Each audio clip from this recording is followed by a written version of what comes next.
મને અને મારા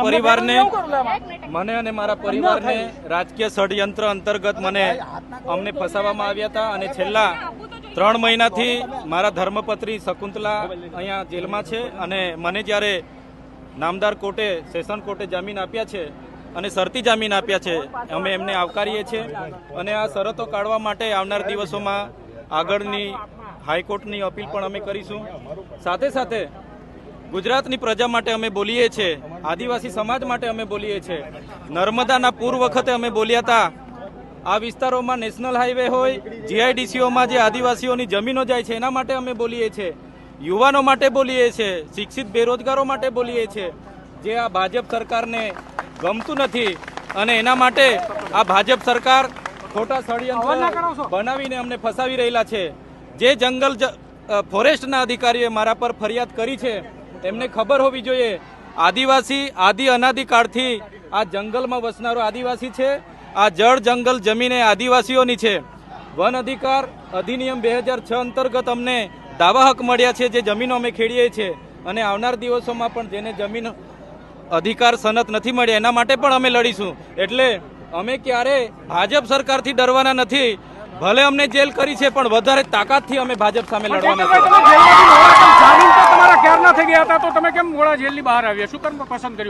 મારા ધર્મપત્ની છેલ્લા 90 દિવસથી જેલમાં છે।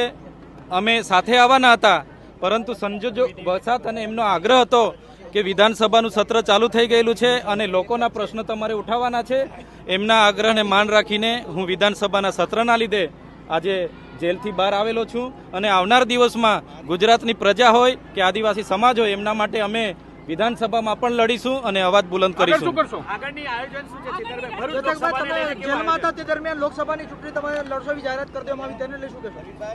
ભરૂચ લોકસભા ચૂંટણીમાં માન્ય અરવિંદ કેજરીવાલજી અને ભગવત માનજી મારી મુલાકાતે આવ્યા હતા અને એમણે કીધું છે કે ચૈતરભાઈ તમારે લડવાનું છે। એટલે અમારા રાષ્ટ્રીય અધ્યક્ષ જ્યારે કહેતા હોય ત્યારે અમે પૂરી તાકાતથી ભરૂચ લોકસભા લડવાના છે અને ભરૂચ લોકસભા જીતવાના પણ છે। કોંગ્રેસ સાથે ગઠબંધનની પણ વાત છે, કોંગ્રેસ સાથે ગઠબંધનની પણ વાત છે। નર્મદા જિલ્લામાં આવા ઉપર પ્રતિબંધ લગાવવામાં આવ્યો છે, શું કહેશો આગળની રણનીતિ તમારી? જે નર્મદા જિલ્લામાં હું એક લોક પ્રતિનિધિ છું, મને અહીંના લોકોએ 1 લાખથી પણ વધારે મતોથી ચૂંટાયા છે અને અહીંના લોકોએ ધારાસભ્ય જેવા લોક પ્રતિનિધિ પર એના વિસ્તારમાં એના ઘરે પ્રવેશ બંધી એ તો દુઃખની વાત છે।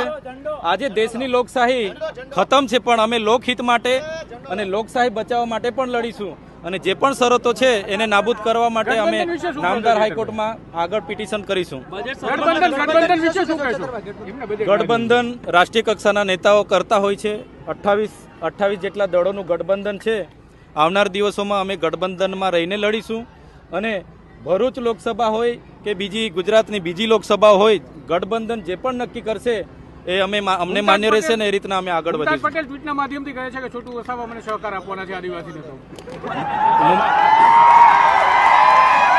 મુમતાજબેન પટેલ સ્વર્ગીય અહેમદભાઈ પટેલના પુત્રી છે અને ઘણું સામાજિક કાર્ય પણ કરે છે, એ લોકોની વચ્ચે પણ કાયમ રહેતા હોય છે। સ્વાભાવિક છે કે એમણે પણ લોકસભા લડવાની છે, પરંતુ ગઠબંધન જે પણ નક્કી કરશે એ ગઠબંધનને આખરી નિર્ણય હશે એ રાષ્ટ્રીય કક્ષાના નેતાઓ નક્કી કરશે, એ પ્રમાણે અમે આગળ વધીશું।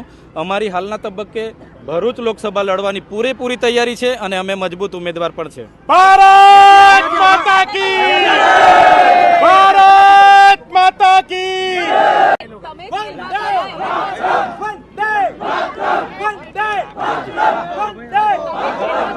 પછી 4 ધારાસભ્યોએ રાજીનામું આપી દીધું છે, જેમાંથી 2 કોંગ્રેસના, 1 આમ આદમી પાર્ટીનું ને 1 અપક્ષનું છે અને એવું પણ કહેવાય રહ્યું છે કે ચૈતર વસાવા પણ જે દબાણ છે દબાણ સહન કરી શકશે।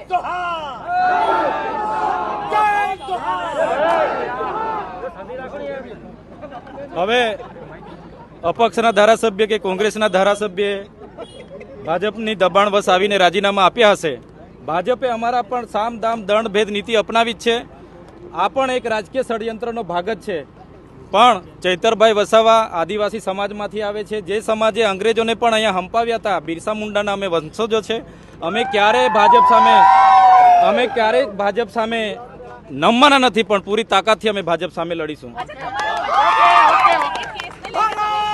કારણ કે તમે ત્યારે કેસ હે તમારા ઉપર જે કેસ થયો છે, જે કેસ થયો છે તે બાબતે આપણે કોઈ દિવસ પ્રતિક્રિયા નથી આપી, શું કહેશો અત્યારે તમે? આ ફોરેસ્ટના વિભાગે 4 દિવસ પછી મારા પર ફરિયાદ કરી છે. હજુ એ ફરિયાદમાં કોઈ તથ્ય નથી કે કોઈ પુરાવા નથી. પોલીસે એક ઉપજાવી કાઢેલી વાર્તા છે. પોલીસે એવું કીધું છે કે આ માથાભારે શખ્સ છે, આ તમસી મગજનો માણસ છે, જાનમાલને નુકસાન કરે છે અને ડીગાપાટુનો વારે ઘડે માર મારે છે. હવે આ લોકોએ મને ચૂંટ્યો છે તો કોને મેં ડીગાપાટુના માર મારું છું ભાઈ? કોના જાનને કોના માલને મેં નુકસાન કર્યું છે? એટલે કોઈના જાનમાલને અમે નુકસાન નથી કર્યું કે અમે માથાભારે માણસ પણ નથી. અમારે જો માથાભારે માણસ બનવું હોય તો આ વિસ્તારમાં જંગલ ખાતું તો શું પોલીસની બી તાકાત નથી કે પ્રવેશ કરી શકે? અમે આદિવાસી એટલે આ પોલીસે અને ભાજપના લોકોએ બનાવી કાઢેલી વાર્તા છે. આવનાર દિવસોમાં સત્યનો વિજય થવાનો છે. સત્ય હાલ પરેશાન થઈ શકે છે પણ સત્ય પરાજિત નથી થવાનો, સત્યનો વિજય થશે. છેલ્લો સવાલ, ચૈતર વસાવાનું નવું સરનામું શું હશે?